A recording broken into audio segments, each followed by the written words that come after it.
Video দিয়েছিলেন যে 500 টাকা এক আপু ভিডিও মানে ব্যবসা শুরু করছেন। অনেকেই এটা নিয়ে কমেন্টস করছেন যে ভাই কেমনে সম্ভব, ট্রান্সপোর্টেশন কিভাবে মেনটেন করছে। ভাই ট্রান্সপোর্টেশন মেনটেন করার জন্য আপনাকে সেই জিনিসটা বুঝতে হবে, জানতে হবে। উনি চকের থেকে যে মালটা কিনছেন হচ্ছে 100 টাকা দিয়ে, উনি ওইটা বিক্রি করছে 200 টাকা।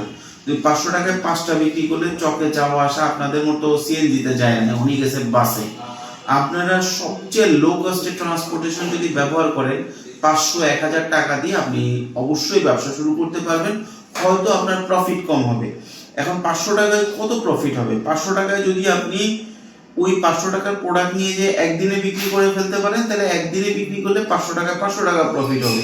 আবার যদি একদিনে বিক্রি করতে না পারেন, আপনি এক সপ্তাহ বসে বিক্রি করেন, তাহলে এক সপ্তাহে 500 টাকা ইনকাম হবে।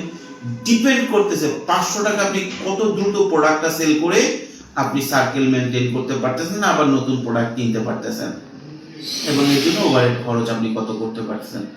আপনার কষ্ট করার সীমানা ওই আপুর কষ্ট করার সীমানা এক না, আমার এক না। আপনি যত বেশি পরিশ্রম করবেন, যত কমই পুঁজি থাকুক, আপনি তত দ্রুত উপরে উঠতে পারবেন। ধন্যবাদ।